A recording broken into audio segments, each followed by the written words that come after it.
दोस्तों, vitamin D हड्डियों, दांतों और मांसपेशियों को मजबूत करता है और स्वस्थ रखता है, लेकिन अब वैज्ञानिकों को लगता है कि ये शरीर की प्रतिरोधक प्रणाली को भी मजबूत करता है और इसी वजह से ये कोविड-19 जैसे वायरस से लड़ने में भी कारगर साबित हो सकता है। विटामिन डी को आमतौर पर धूप से मिलने वाले विटामिन के रूप में जाना जाता है, क्योंकि ये हमारे शरीर में तब बनता है जब त्वचा पर सूरज की किरणें पड़ती हैं। ये शरीर को कैल्शियम और फॉस्फेट पचाने में मदद करता है, जो हड्डियों, दांतों और मांसपेशियों को मजबूत और स्वस्थ रखते हैं।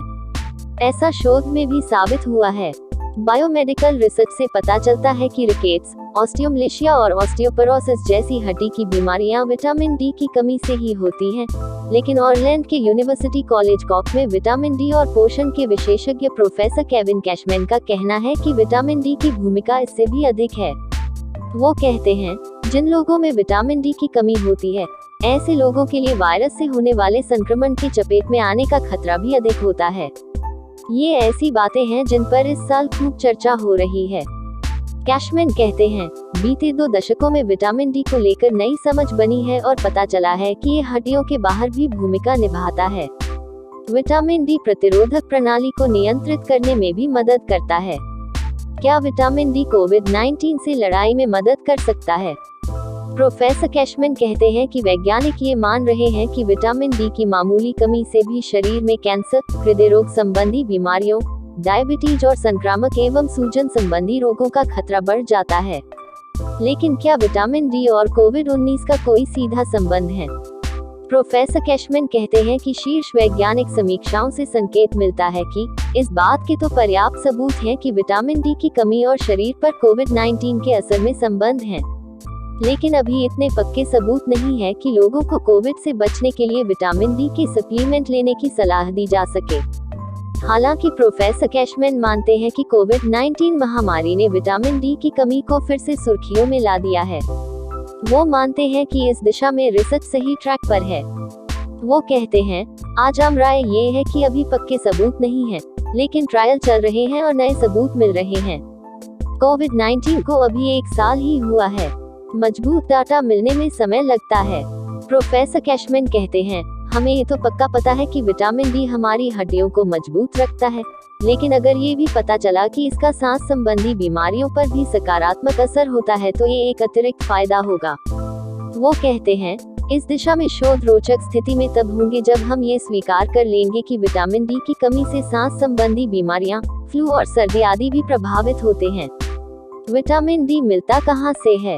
प्रोफेसर कैशमैन के मुताबिक विटामिन डी मुख्य तौर पर धूप से मिलता है, लेकिन इसकी मात्रा इस बात पर निर्भर करती है कि आपकी चमड़ी पर धूप कितनी तेज पड़ रही है। ये ऐसी चीज है जो इस बात से प्रभावित होती है कि आप दुनिया में कहां और किस समय होते हैं। एक साधारण नियम ये है कि जितना आप भूमध्य रेखा के करीब होंगे, उतना ज्यादा विटामिन डी आपको मिलेगा।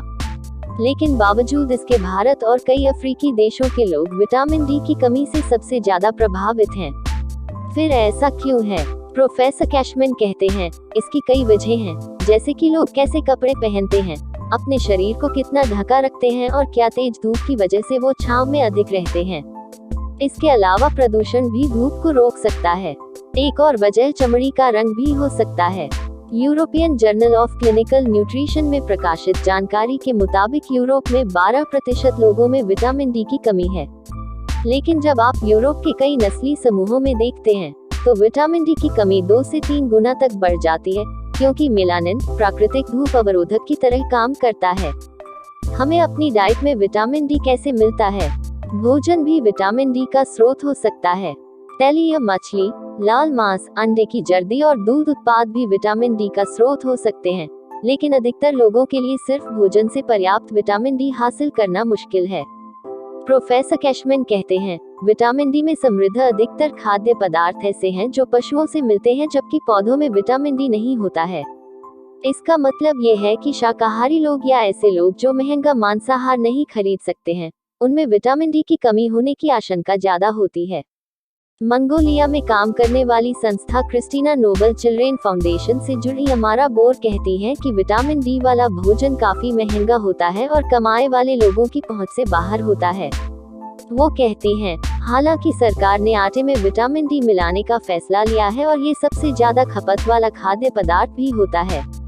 ऐसे में विटामिन डी की कमी को दूर करने का ये एक प्रभावी तरीका हो सकता है। क्या आप अधिक विटामिन डी ले सकते हैं? पब्लिक हेल्थ में काम करने वाली अधिकतर संस्थाएं रोजाना कम से कम 10 माइक्रोग्राम विटामिन डी लेने की सलाह देती हैं, लेकिन यदि 100 माइक्रोग्राम से अधिक विटामिन डी लिया जाए तो ये नुकसानदेह भी हो सकता है। लंबे समय तक अधिक मात्रा में विटामिन डी लेने से हड्डियों में कैल्शियम की मात्रा बढ़ सकती है, जिसकी वजह से हड्डियां कमजोर हो सकती हैं और किडनी और दिल को भी नुकसान पहुंच सकता है। प्रोफेसर कैशमैन कहते हैं, कई बार आप अलग अलग गोलियां खाने से या फिर ऐसे सप्लीमेंट लेने से भी विटामिन डी की अधिकता का शिकार हो सकते हैं, जिनमें विटामिन डी ज्यादा होता है, लेकिन समृद्ध खाद्य पदार्थ के जरिए विटामिन डी की अधिकता होना मुश्किल है, क्योंकि इनमें बहुत कम मात्रा में ये विटामिन मिलाया जाता है। इसके अलावा विटामिन डी और कैसे मिल सकता है? विटामिन की गोलियां या सप्लीमेंट लेना भी एक विकल्प हो सकता है, लेकिन दुनिया की बड़ी आबादी के लिए ये महंगा साबित हो सकता है। प्रोफेसर कैशमैन कहते हैं, ऐसे में फूड चेन में ही विटामिन मिलाना एक विकल्प हो सकता है। इसे उन खाद्य पदार्थों में मिलाया जा सकता है जिन्हें हम आमतौर पर रोजाना खाते हैं। इस प्रक्रिया को फोर्टिफिकेशन कहा जाता है। ये तकनीक विकसित देशों में करीब 80 सालों से इस्तेमाल की जा रही है और विकासशील देशों में भी अब चलन में है। कई विशेषज्ञ मानते हैं कि दुनिया भर में विटामिन डी की कमी से निपटने का ये सबसे कारगर तरीका भी है। इन खाद्य पदार्थों को समृद्ध किया जा सकता है, ये जगह पर निर्भर करता है, लेकिन दूध आधारित उत्पाद और सोया, ओट्स, बादाम, चावल, फ्रूट जूस और खाद्य तेलों में भी इसे मिलाया जा सकता है। यहाँ तक अंडों में भी विटामिन मिलाया जा सकता है। विटामिन डी की कमी का स्तर क्या है? इसके हिसाब से सरकारें या तो खाद्य पदार्थों में विटामिन मिलाने के कार्यक्रम को अनिवार्य कर सकती हैं या फिर इसे उत्पादकों पर छोड़ सकती हैं। इस समय कनाडा और फिनलैंड जैसे देशों में ही खाने में विटामिन डी मिलाया जा रहा है। इन दोनों ही देशों में प्राकृतिक धूप लोगों को कम ही मिल पाती है। फिनलैंड की हेलसिंकी यूनिवर्सिटी में खाद्य पदार्थों और पोषण के विशेषज्ञ प्रोफेसर क्रिस्टेल लैम्बर्गलाडेट कहते हैं, विचार ये है कि ऐसे खाद्य पदार्थ में विटामिन डी मिलाया जाए जो आमतौर पर लोग खाते हैं, ताकि लोगों को पर्याप्त मात्रा में विटामिन डी मिलता रहे, बिना ये सोचे हुए कि वो क्या खा रहे हैं।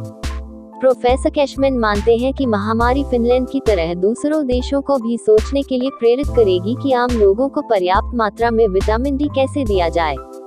ये बहुत महंगा भी नहीं है। उदाहरण के तौर पर 1 टन आटे में विटामिन डी मिलाने पर कुछ रुपए ही खर्च होते हैं। एक स्वस्थ और पोषित आबादी होने के दीर्घकालिक फायदे भी हैं। जर्मनी में हुए कि शोध से पता चला है कि ब्रेड में विटामिन बढ़ाने से 65 साल से अधिक उम्र की महिलाओं में फ्रैक्चर होने की संभावना 10% तक कम होगी, जिससे स्वास्थ्य पर सालाना खर्च में $38 करोड़ तक की कमी आएगी। प्रोफेसर कैशमैन कहते हैं, ये बहुत बड़ी बचत है।